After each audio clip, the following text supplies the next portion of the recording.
எல்லா புகழும் இறைவனுக்கே. Hello friends, welcome to Kilakarai kitchen. இன்றைக்கி நம்ம சேனலில் இந்த அடிக்கிற வெயிலுக்கு குளு குளுன்னு செம்மையாக ஹெல்த்தியான டேஸ்டியான இஃப்தார் ஸ்பெஷல் ட்ரிங்க் மிக்ஸ்டு ஃப்ரூட் சர்பத் எப்படி செய்யலான்னு பார்க்கலாம். இப்போ வாங்க வீடியோக்குள்ளே போகலாம். இந்த ரெசிபியை ப்ரிப்பேர் பண்ணுறதுக்கு நான் ஒரு பவுல் எடுத்திருக்கேன்.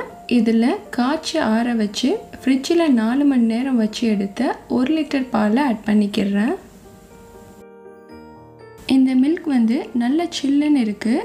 இது கூட 100 கிராம் சுகர் சேர்த்துக்கிறேன். அடுத்ததாக இதில் ஃபியூ ட்ராப்ஸ் பிஸ்தா எசன்ஸ் ஆட் பண்ணிக்கிறேன். உங்களுக்கு எந்த அளவுக்கு கலர் வேணுமோ அதுக்கேற்ற மாதிரி ஆட் பண்ணிக்கோங்க.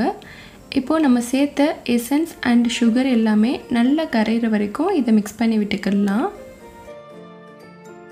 உங்களோட ஸ்வீட்னஸ்க்கு ஏற்ற மாதிரி சுகரோட அளவை கூட்டியோ குறைச்சியோ சேர்த்துக்கோங்க.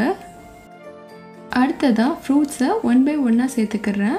ஃபஸ்ட்டு வாட்டர் மெலானை தோல் சீவிட்டு சின்ன சின்ன பீசஸாக கட் பண்ணி எடுத்துருக்கேன். அதில் 1 கப் அளவு இந்த மில்க் கூட ஆட் பண்ணிக்கிறேன். இந்த சம்மர் சீசனில் வாட்டர் மெலான் உடம்புக்கு ரொம்ப நல்லது. அடுத்ததாக ஆப்பிளை தோல் சீவிட்டு சின்ன சின்ன பீசஸாக கட் பண்ணி வச்சுருக்கேன். அதில் 1 கப் அளவு இது கூட ஆட் பண்ணிக்கிறேன். ஆப்பிளை கட் பண்ணி ரொம்ப நேரம் வெளியில் வச்சிடாதீங்க, ஏன்னா கலர் சேஞ்ச் ஆயிரும். அடுத்ததாக மேங்கோவை தோல் சீவிட்டு சின்ன சின்ன பீசஸாக கட் பண்ணி எடுத்துருக்கேன். அதில் 1 கப் அளவு இந்த மில்க் கூட ஆட் பண்ணிக்கிறேன். இப்போது நான் எடுத்த 3 ஃப்ரூட்ஸையும் ஆட் பண்ணதுக்கப்புறம் இதை நல்லா மிக்ஸ் பண்ணி விட்டுக்கிறேன். எந்த ஃப்ரூட்ஸ் தான் ஆட் பண்ணணும்னு கிடையாது. நம்மள்ட்ட எந்த மாதிரியான ஃப்ரூட்ஸ் இருக்கோ, like banana, pomegranate, grapes, so இந்த மாதிரியான ஃப்ரூட்ஸ் இருந்தால் கூட நம்ம இதை யூஸ் பண்ணி ட்ரை பண்ணலாம். இது நம்மளோட சாய்ஸ் தான். அடுத்ததாக நான் ஊற வச்சு எடுத்து வச்சுருக்கிற சப்ஜா சீட்ஸில் 1/2 கப் அளவு சேர்த்துக்கிறேன். இப்போது எல்லாத்தையும் நல்லா மிக்ஸ் பண்ணி விட்டுக்கிடலாம். இந்த பாலை ஆல்ரெடி ஃப்ரிட்ஜில் வச்சு எடுத்ததுனால இதில் அடிஷ்னலாக ஐஸ் க்யூப் சேர்க்கணுன்னு தேவையில்லை. இதுவே நல்ல சில்னஸாக இருக்குது. சம்மர்லேயும் நோன்பு டைம்லேயும் பாடி ரொம்ப ஹீட்டாக இருக்கும். ஸோ இந்த வாட்டர் மெலானும் சப்ஜா சீட்ஸும் பாடி ஹீட்டை ரெடியூஸ் பண்ணும். இப்போது ஹெல்த்தியான மிக்ஸ்டு ஃப்ரூட் சர்பத் ரெடி ஆகிடுச்சு. இதை ஒரு கிளாஸுக்கு ட்ரான்ஸ்ஃபர் பண்ணி நீங்கள் சர்வ் பண்ணிக்கிடலாம்.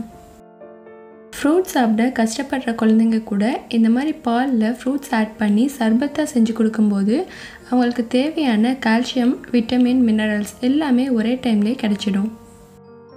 அதனால் எப்போவுமே ஒரே மாதிரி ட்ரை பண்ணாமல் இந்த மாதிரி வித்தியாசமாக ஃப்ரூட்ஸ் சேர்த்து ட்ரை பண்ணி பாருங்கள். கண்டிப்பாக சின்ன குழந்தைகளுக்கு மட்டும் இல்லை, பெரியவங்களும் விரும்பி குடிப்பாங்க.